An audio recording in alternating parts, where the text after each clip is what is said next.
ये कहने का अधिकार है हमको।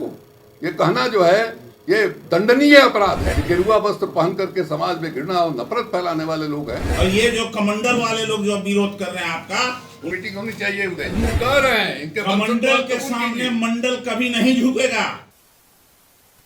नमस्कार, भारत लाइव देख रहे हैं आप। राष्ट्रीय जनता दल के अंदर अगड़ा पिछड़ा का लड़ाई शुरू हो चुका है। अगड़ा और पिछड़ा में राजद कहीं ना कहीं दो खेमे में बट गई है। शिक्षा मंत्री के बयान को लेकर आज प्रदेश कार्यालय में जो बड़े नेता थे वो बैठे हुए थे। प्रेस कॉन्फ्रेंस हो रहा था। ये तय हो रहा था कि शिक्षा मंत्री आखिर गलत बोल रहे हैं या सही। लेकिन उसी बीच शिवानंद तिवारी के एक बयान पर उदय नारायण चौधरी ने प्रतिक्रिया दी है। उन्होंने स्पष्ट किया है कि कमंडल के सामने मंडल कभी नहीं झुकेगा। और जिसके बाद भड़क गए हैं शिवानंद तिवारी। शिवानंद तिवारी ने स्पष्ट कर दिया है कि ऐसे नहीं चलेगा। इसको लेकर पार्टी के अंदर बातचीत होनी चाहिए। बीच में जगदानंद सिंह ने बीच बचाव किया है और जगदानंद के बीच बचाव होने के बाद यह मामला ठंडा होता हुआ नजर आ रहा है। लेकिन राजद के दो नेताओं के अंदर ही इस मसले को लेकर तलवारें खींची है। आखिर शिक्षा मंत्री ने बयान ऐसा दिया है तो वो सही है या गलत है। शिवानंद तिवारी का मानना है कि शिक्षा मंत्री का बयान किस आधार पर है, क्या है, वो अलग बात है। लेकिन रामायण महाभारत और राम को मानने वाले देश में करोड़ों लोग हैं, तो उनकी भावनाओं को ठेस पहुंचाना गलत है। जगदानंद सिंह ने पहले भी स्पष्ट किया है कि मानने वाले लोग अनेक धर्मों के अनेकों लोग हैं और कहीं ना कहीं उनकी मंशा को ठेस नहीं पहुंचाया जाना चाहिए। लेकिन शिक्षा मंत्री के बयान का उन्होंने समर्थन कर दिया है। ऐसे में उदय नारायण चौधरी ने भी मंडल कमिंडल की जो है सियासत शुरू कर दी है और स्पष्ट रूप से कहीं ना कहीं शिवानंद तिवारी पर ही निशाना साध लिया है। इसलिए कि शिवानंद तिवारी शायद उस समाज से आते हैं या उस दल में पहले थे जो कहीं ना कहीं इस सियासत को करती थी।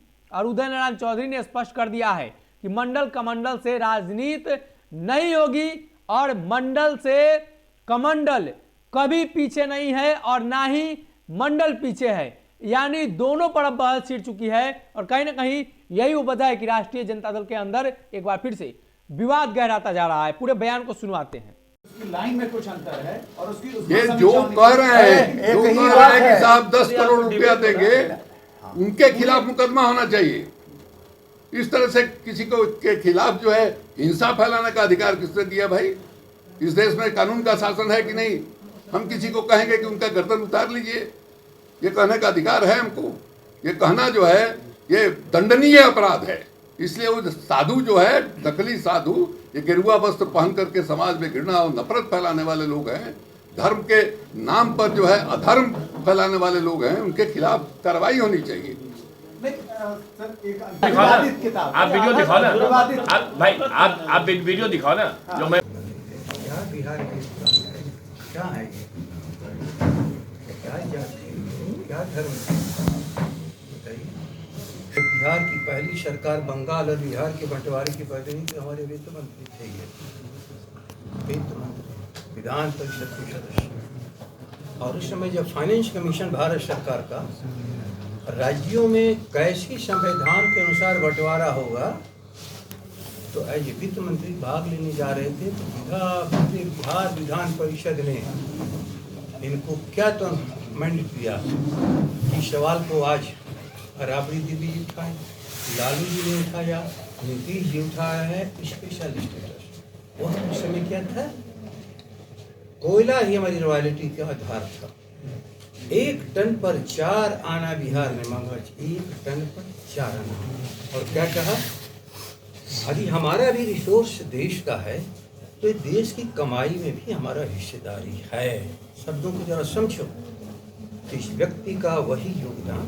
प्रथम बार बिहार में जब सरकार बनी तो वित्त मंत्री ने जो कहा आज भी हम लोग कह रहे हैं, बिहार के साथ जो इनजस्टिस हुआ है उसको जस्टिस में बदलो।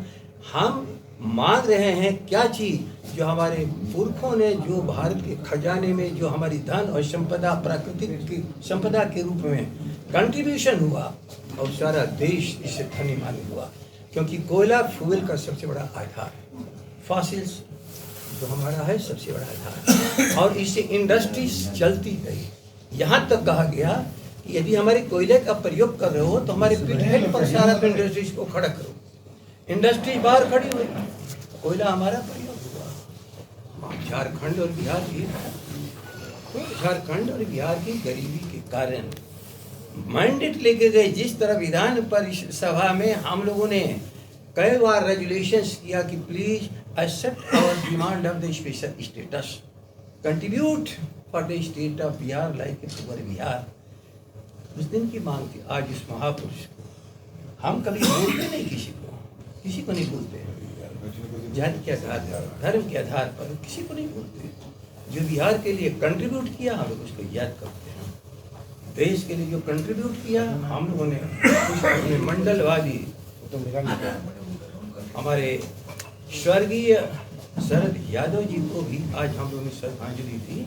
और जो बिहार के लिए लड़ा, अपने प्रथम चरण जो लड़ाई आज तक कायम है, हम उन्हें भी श्रद्धांजलि दी। ये है राजद। हम जातवादी और धर्मवादी नहीं हैं। हम बिहार की पूरी करोड़ जनता के साथ उस समय जो भी आबादी रही हो, इस समय जो भी आबादी हो, हम सब के लिए अपने संघर्ष को करते हैं। और राज बनता है तो उनके लिए हम लोग समर्पित भी होते हैं। अगर ये वीडियो पसंद आई और वह बिहार के राजनीति और बिहारियत से सरोकार रखेनी तो सब्सक्राइब बटन दबा के चैनल के सब्सक्राइब कर ली। ओजे एगो घंटी बा, ओकरा बटन दबा देला से कुल सटीक और मारक खबर रुआ मुफ्त में मिल जाई।